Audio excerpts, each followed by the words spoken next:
All right, so this is the additional video for the material we didn't quite have time to cover in class. So one thing we did talk about was when I'm investing into capital goods or I'm making investments into my workers or my production process, I'm getting additional output from that investment. Now, we said initially the increase in the output I'm getting from that capital investment, I could think about this, the quantity I'm investing into capital, is relatively high. That slope is pretty steep, and then eventually the slope starts getting lower and lower. So when we're mapping this out onto marginal benefits, we said we had this declining marginal benefit. Now I drew in class, possibly we have some marginal costs here. We can actually make an allocatively efficient decision into what level of capital we should have. So where is that marginal cost going to come from? So if we think about any economy, when we're investing into capital goods, and you could even think about this at the individual level. If you're investing into stocks, right, or you're investing into things that are going to pay an interest rate or give you higher like amounts of money in the future, what you're not doing is spending money on consumption goods. So at the individual level, you're not spending money on shoes, food, things like that. At the company level, you're investing in things that are currently going to be used as opposed to things that'll provide future benefits. So if I have this choice between consumption and capital, I only have a limited resource of time if I'm an individual or money if I'm a company. So we said, what does the production possibilities curve tell us?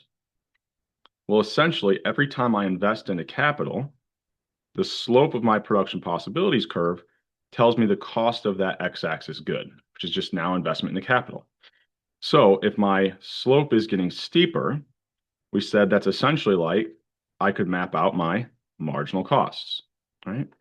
So I now have my marginal cost of capital investment. I have my declining marginal benefits. I could determine what that allocatively efficient amount of investment into capital would be. All right. So currently, my economy should be spending this much on capital, this much on consumption goods. Okay. Now, why do we invest in the capital products? Well, if instead of buying things like food or clothing, I instead, as an individual, start to put money into stocks, what's that going to do to my future production possibilities curve? Well, if I invest money in a stock, that's going to pay me an interest rate in the future. I'll then have more money. I'll have more resources. I actually would see this nice shift outward in our production possibilities curve. So this is kind of like our future production possibilities curve.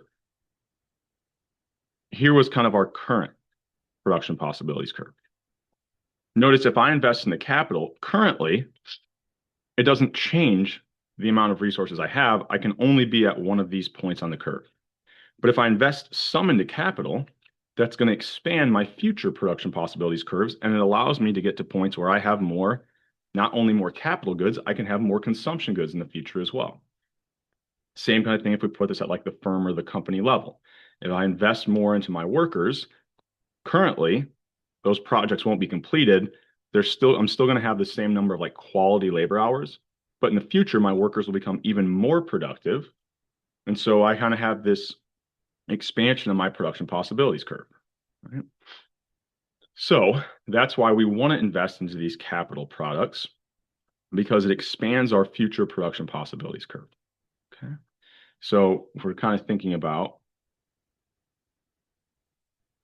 going back to the slides here, we have this kind of, why do we want to invest into capital products? Because it's going to expand our future production possibilities curve, or it's going to cause some,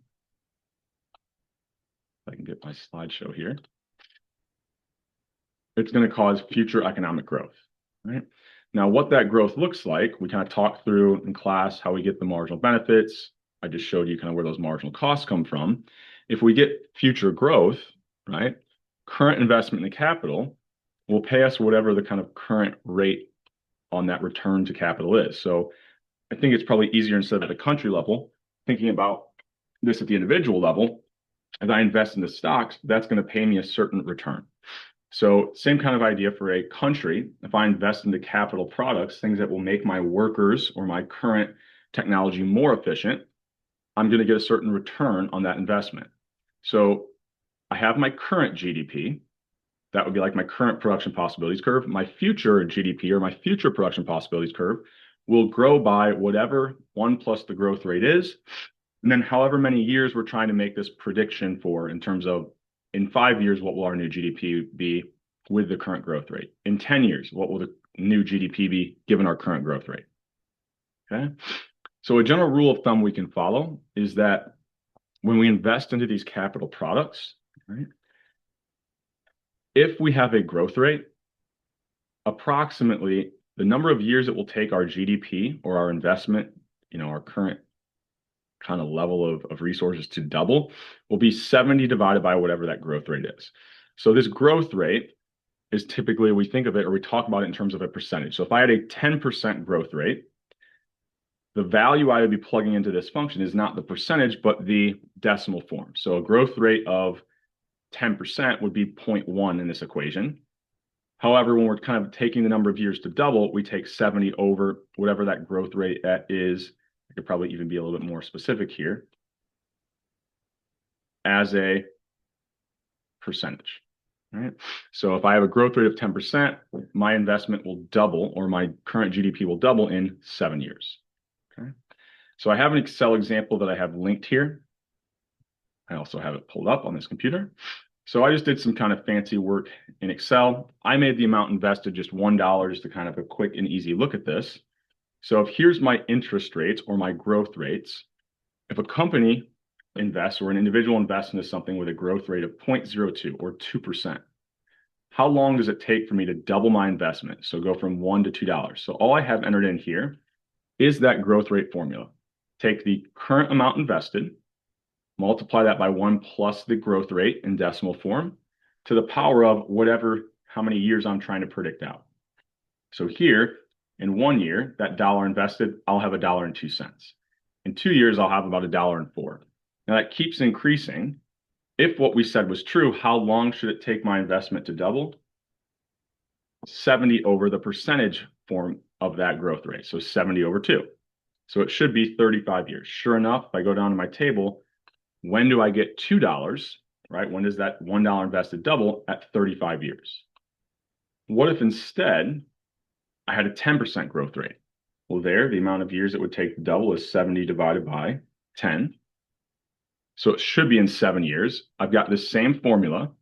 I'm investing $1, multiply that by 1 plus the decimal form of the growth rate, and then to the power of the number of years I'm trying to predict out. So actually, I was in the wrong column here. We're looking at 10%. It should take 7 years to double.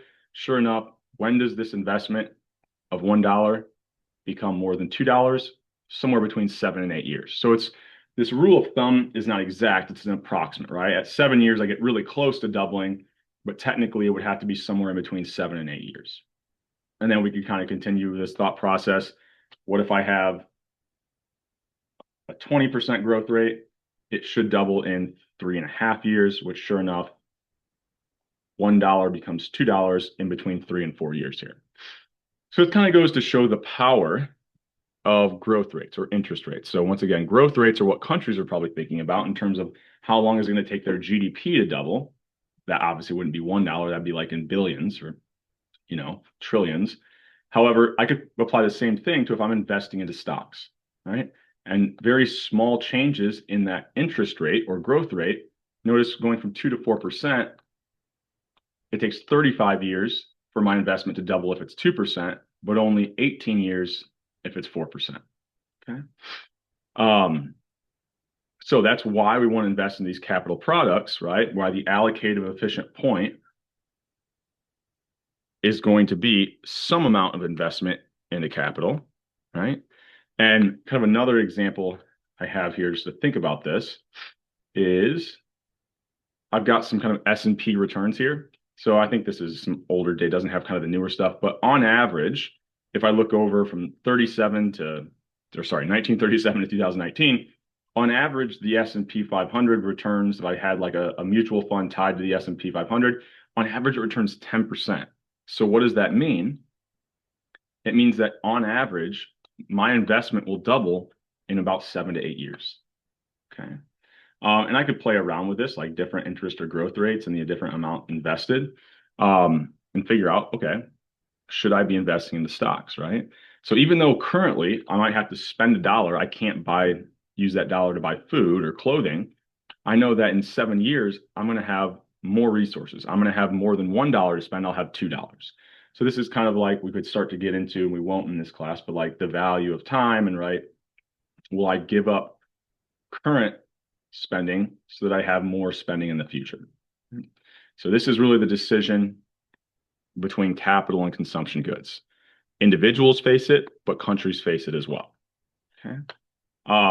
And it kind of ties in nicely to what we ended class with, which was we can get the marginal benefits of capital investment. And here, if I was thinking about not like a country or firm, instead of the output I'm getting from that capital investment, it would be the future dollars I'm getting from that capital investment. Okay. So that's the material that we didn't quite have time to cover in class. I believe the question I gave you kind of the answer to on the quiz had something to do, relative to capital and consumption investment. But also I could ask you questions where you have to use this growth rate formula to predict what kind of future or new GDP would be given a current growth rate and given a certain number of years, right?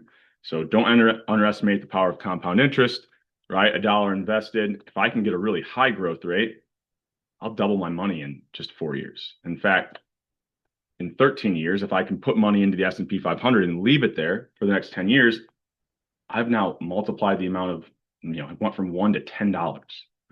So this just goes to show kind of the power of compounding interest. You could use this, like I said, when you're making individual stock choices or investment decisions for yourself. Countries use it. They think of it not as interest rates, but whatever their growth rate is. Okay. And as I invest more into capital, I potentially can get these kind of higher growth rates, right? So that's the material that we didn't cover. This is the additional video. I won't expect you to know it for the quiz this week, but I will expect you to know this for the exam in the next couple of weeks.